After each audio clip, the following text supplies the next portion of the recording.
Nos lugares puros da estepe, nos telhados altos das moradias, nas plataformas da cidade, fazem oferendas a ela. Pilhas de incenso com o doce aroma do cedro. Esse é um trechinho de um hino a Deus Inanna, a quem eu gosto também de chamar como a Vênus da Mesopotâmia. Na primavera de 2020, eu lancei esse perfume, cujo nome é justamente Inanna, a Vênus da Mesopotâmia, que foi fruto de uma pesquisa mítica, literária, sagrada, arqueológica, em certa medida, e acima de tudo, aromática, em todos os sentidos possíveis que essa palavra aroma, fragrância, cheiro seria mais apropriado, pode abarcar.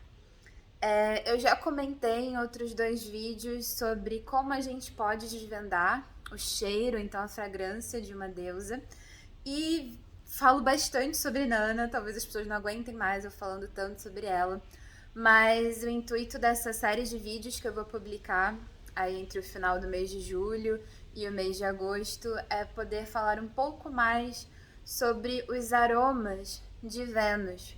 Normalmente, bom, a Vênus pela astrologia, tô aqui dentro de uma perspectiva astrológica, ela é o nosso testemunho de amor, ela é o nosso testemunho de prazer, ela é o testemunho da paz, ela é o próprio testemunho dos perfumes, dos aromas.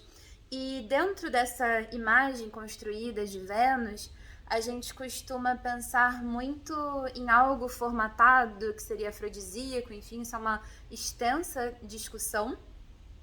O que é afrodisíaco não é uma norma, mas sim um ponto de vista de um determinado lugar, de uma determinada perspectiva, e é acima de tudo pessoal, não deveria ser algo necessariamente coletivo e normativo. Mas, inclusive, Vênus não tem nada a ver com aquilo que é de uma norma, enfim.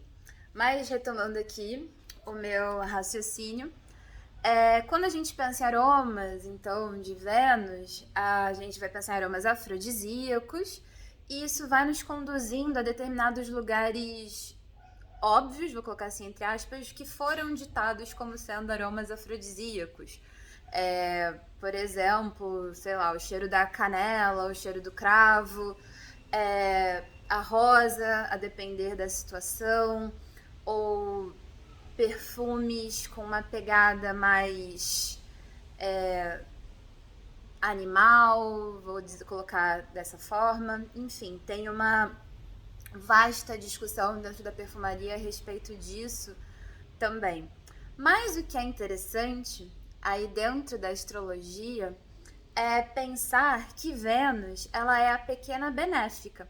Ela e Júpiter compartilham esse lugar de benesses, esse lugar do sacerdócio, dentre muitas coisas, o lugar das bênçãos e o lugar do sacerdócio. Então eu sempre gosto de pensar e de relembrar que Vênus, ela é uma sacerdotisa. Ela tem parte com esse lugar. E não tenho dúvidas de que o sacerdócio de Vênus é o sacerdócio dos perfumes, dos ungüentos, até porque astrologicamente ela é a senhora que conduz justamente o preparo dos venenos e dos remédios. Veneno, inclusive, é uma palavra ligada. Veneno e venerar são palavras ligadas a Vênus. Bom, e aí por que eu tô falando desse lugar da Vênus enquanto pequena benéfica, enquanto sacerdotisa? Porque é muito curioso quando a gente começa a estudar mais profundamente registros da antiguidade a respeito da figura de Vênus, que não é a deusa romana, mas outros testemunhos dela, como é o caso da Inanna, essa deusa que eu sou profundamente apaixonada, a qual eu venero acima de todas as outras quase. E quando a gente se desloca, por exemplo, para a imagem de Inanna, a gente vai encontrar fragrâncias que aparentemente elas não vão tocar nesse lugar óbvio do que seria o que hoje é entendido como afrodisíaco. Por exemplo, alface. Bem que a alface tem toda uma polêmica aí ligada à questão da alface, mas o alface, o junípero, enfim, que tem uma fragrância bem agreste, vou dizer, de alguma forma.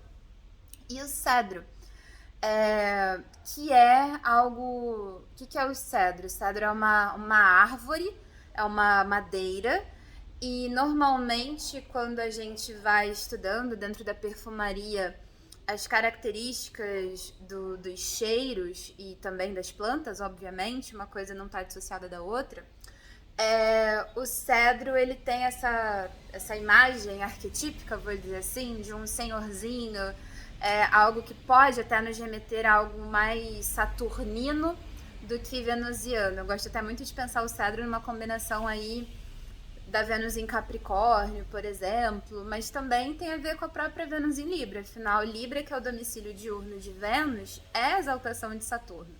Bom, o cedro, a princípio, ele não estaria conectado a um aroma de Vênus. Mas quando a gente se debruça sobre alguns testemunhos de textos da antiguidade, a gente vê muitos hinos dedicados a Inanna, trazendo a imagem do cedro de forma muito intensa e arraigada, como a oferenda máxima insensada que se pode atribuir a essa deusa.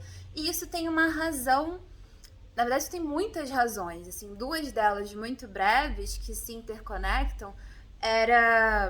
Aqui estou falando especificamente do cedro, do Líbano, existem vários tipos de cedro, enfim, mas existia uma comunicação, um comércio muito grande entre esses povos mesopotâmicos.